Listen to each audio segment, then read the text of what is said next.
To me, the most beautiful word in the dictionary is tariff. And it's my favorite word. It needs a public relations firm to help it. But to me, it's the most beautiful word in the dictionary. 100, 200% on things you don't really like. You're also talking about 10, 20%. I agree it's going to have a massive effect, positive effect.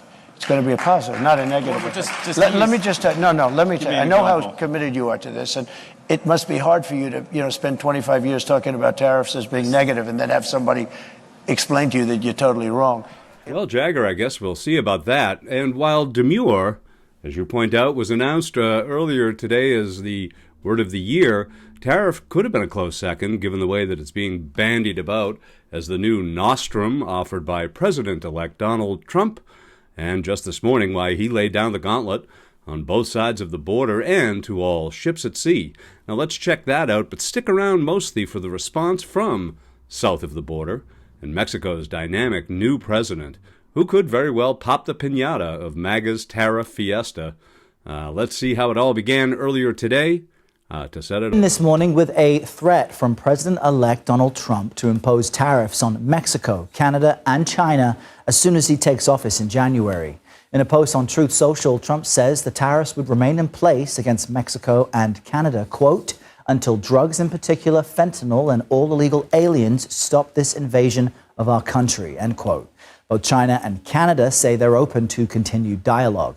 A top Mexican official says increased tariffs will only make it more difficult to find solutions to other issues. Well, a whole host of other issues, as it turns out, because while Tom Homan and Donald Trump are ready to descend on the Mexican border with a full force of anger and vengeance that seemed promised over and over again during this election, this is the wall they are going to run into.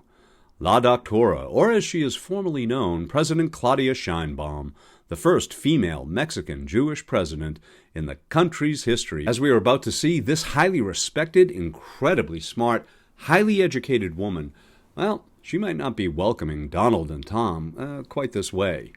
Her political savvy response to the incoming president's proposal and its residual effects, that's the stuff of our featured video today. In fact, Mexico's president held a press conference this morning in response to President-elect Donald Trump's threat to impose tariffs on Mexico, actually. But Jim, as you know, all of these things are intermingled. Mexico's president was very firm. She called out President-elect Donald Trump, saying that both Mexico and the United States collaborate on a lot of different levels, including economically.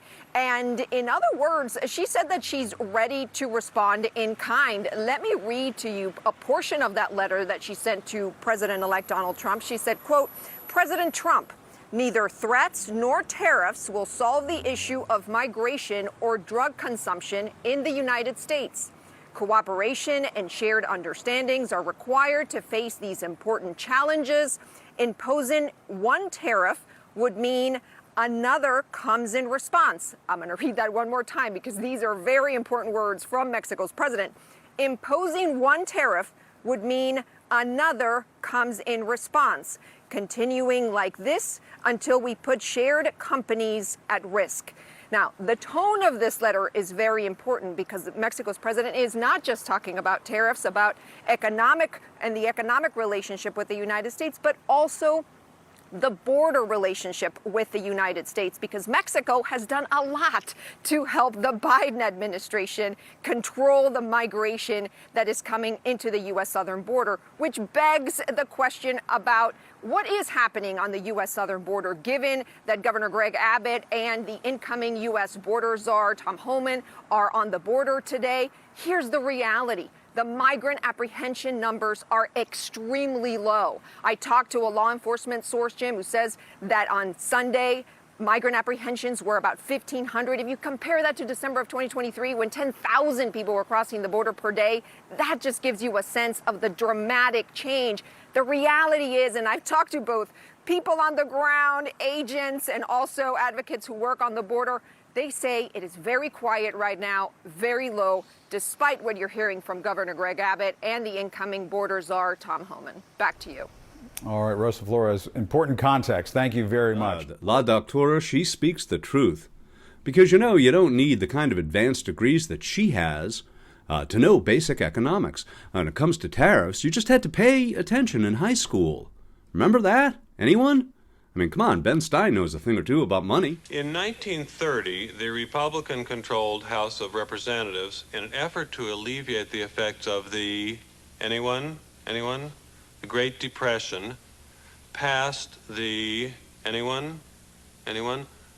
A tariff bill, the Hawley-Smoot Tariff Act, which, anyone, raised or lowered? Raised tariffs in an effort to collect more revenue for the federal government. Did it work? Anyone? Anyone know the effects? It did not work, and the United States sank deeper into the Great Depression.